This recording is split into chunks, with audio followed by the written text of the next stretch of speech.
We already took on Dota 2, so you had to know this was coming. That's right, from playmaking supports to flashy carries, we are counting down the top 10 most important champions in competitive League of Legends.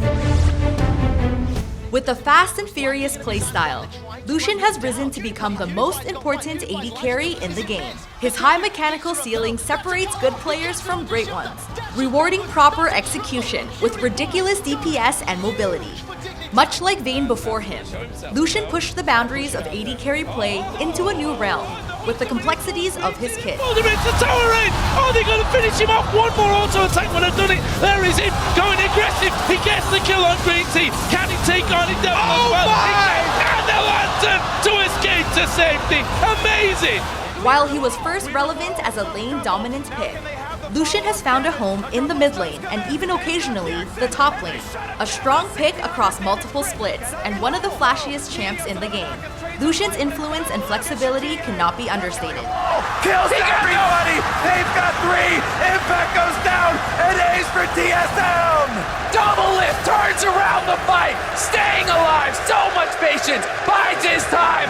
And he takes over! Gragas has been a highly influential pick since the first year of competitive play, remaining relevant in multiple roles across countless metas. He started his life as a premier burst mage, dominating the mid lane during Season 1 and Season 2. You get the aggression. Oh, he great beautiful all the way back to the turret. He got some airtime on that one. Cool's gonna be going down, and Faker with a beautiful play by himself. Later, the utility of his ultimate and his arsenal of disables helped him transition smoothly to the top lane and jungler roles, where he's been a highly stable pick for many years. With the sick flash of the body slam, here comes Quaz as well, knocks him in, completely earned first blood for Team Liquid. Few champions in the game have had such longevity. While others have come and gone, Gragas has always found a place to sneak back into the competitive meta. Sure, his playstyle has changed a lot over the years, but good old Gragas is about as reliable as they come. Oh my god, are you kidding? Again from Swift. Incredible explosive cask. Few champions have had as an immediate and dramatic impact on the meta and professional scene as Rumble. His unique play patterns changed the balance of the top lane, and his mid-game power spike shifted the dynamic of objective fights, giving him a profound impact upon just about any game in which he's picked. Gonna drop down, the equalizer! It's in such a good position! They're gonna rip them to bits! That's an ace coming out! Since his early prominence, Rumble has stuck around as a pocket pick in the top lane and even the jungle. And the threat of a skilled Rumble player can cause teams to approach pick bans in a totally different way. Uses his just after, avoid very low. This is gonna be a kill for Impact. Looking for number 2. The 2v1 is won. Rumble emphasizes proper mid-game play, rewards aggressive laning, and can turn the tides of a game with a well-placed ult. They are doing it! Equalizer is down! It's Korean on Korean battle, and it's Huni that wins! Huni takes down Faker in a 2v1, and Forbidden once more! That's a double kill for Huni! Nidalee has been played across multiple roles, including top, mid, and jungle since Season 1, and is a highly sought-after pick whenever she's in the meta. She helped launch the careers of some of League's first stars, like Hotshot GG, Stanley, and later on, Faker. Whoa, Ambition! What? Faker just executes Ambition in that mid lane. However, what makes her so important is the variety of styles which have worked for her, allowing Nidalee to remain relevant in several roles across the years. Of danger, or so he thinks, because here comes Svenskeren looking for 2. Can he find Ryu as his cooldowns reset? No, the flash, a double kill! What is this Nidalee play from Svenskeren? Her emphasis on poke in the mid lane, or the more well-rounded pseudo-assassin of the jungle. It is Nidalee's flexibility that has shown through. Mike Young looking to steal away the Baron, but he's getting chunked. He has to be careful with it. He needs to buy time because this is going to chunk them. He's going to kill Ole. Oh yeah, he's going to get the kill. Mike Young, the savior! While Shen has had lengthy periods of time where he wasn't in the meta, his importance to the game comes from far more than his popularity. In fact, while he's far from the most dynamic or exciting pick on this list, Shen pushed the macro game of League of Legends forward and developed team play and coordination in ways no other champion has. There it is. Going to be taken low. Here comes your redemption. The fight's going to be breaking out in full force. A massive taunt! You gotta be kidding me! CLG with the Baron steal! Darshan coming up huge for the team. As League developed into a game with heavier emphasis on proper map play and team coordination rather than individual skill, Shen was the spearhead leading that change. He's trying to ult away. Ace in the hole comes down shy. Oh man! Blocks the ace in the hole. He did with the taunt. It was Shy beautiful. still alive. Flashes over the Flashes wall. over. You can't kill CJ Frost. His global ultimate, solid laning, and fight-defining taunt pushed him into the upper echelon of influential champions. He's even found a home pre- and post-rework in the support role, thanks to his flexibility and ability to enable his teammates. There's no doubt Shen was instrumental in bringing the competitive scene to where it is today. It's pretty tanky. There's the flash kick as Lemonation's trying to pick this one up. Shadow Dash comes out. Another Q lands. Exhaust immediately. Onto High. The binding dodge by Yellowstar. Gets through the base gate. High still wants it. Misses the Q. Has to get out but can't. It's going to walk towards the inhibitor turret. The optimism for Rocket. Maybe Rocket doesn't find him. Casually lists to the left, I believe is what you call that maneuver. Reckless. He's trying to answer this one. Stand United. Yellowstar with the place for Bivin. Secures the kill over the top. Contrary to her whimsical nature, Lulu has been one of the most reliable picks across multiple roles and metas for years. She's jumped from support to mid to top and more recently back to support, but always offers the same things: great utility, shields, peel, and a good amount of damage. Leeson just stole the Baron! Much like Nidalee and Gragas, it's Lulu's flexibility and the inherent strength of her kit that has helped her remain relevant even through meta shifts and nerfs.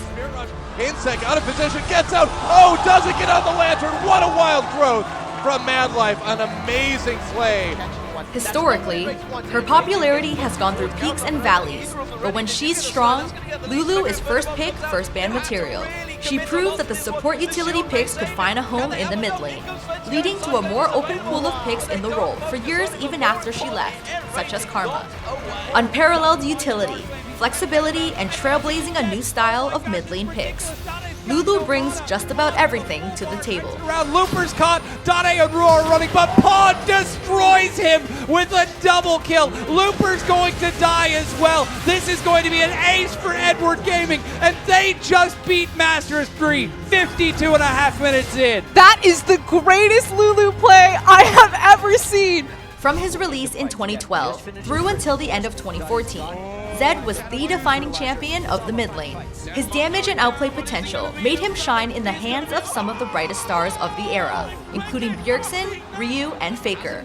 Few assassins have single-handedly shaped the meta, but Zed did just that, standing as a must-pick or ban for the better part of 2 years. Mark onto Kratos. Bjergsen's going to try and get it. He finishes it. Picks up a double kill. Ferello gets in. It's a triple kill. Orianna's going to get taken down. Bjergsen gets a quadra. Quadra kill, but Bjergsen comes in like Superman. While he has fallen off significantly and become a rarely played pocket pick, that doesn't really affect Zed's standing, considering his historic dominance. There's also an intangible significance to Zed. As League was exploding in popularity in 2013, Zed was the face of the game. There to the support. Helios is there. Dade, what a juke. Oh, what a great play doing the damage. Can he get out though? Helios trying to make it not so. he came What in the world? Oh, Dade! And in the hands of its most skilled players, he cultivated an image of League as a dynamic and exciting spectator experience. Oh, and without Zed, we wouldn't have this. Tries to clean it up for Ryu. Oh, look at the cleanse, look at the moves! Faker, what was that? Faker with a huge play, the QSS. I can't believe I just saw he that. actually won that duel. Orianna is a champion that has been wildly important even when she's not a popular pick. Why? Because for years, every other mid lane champion has been judged against her. She is the gold standard for any mid lane pick, the baseline for measuring the effectiveness of other champions, offering utility, safe laning, a devastating teamfight ultimate, and more. She almost never falls fully out of the meta, as she offers so much stability to every composition, making her relevant from Season 2 all the way until today. Looking for the Penta, he doesn't get it. Oh my goodness, the Ludens, and delivers delivered the pentakill. Godby really making the moves happen for LGD. But what makes Orianna so special is her impact on so many careers. Any professional mid laner must have an Orianna. Essentially, she is the champion by which their ability is judged.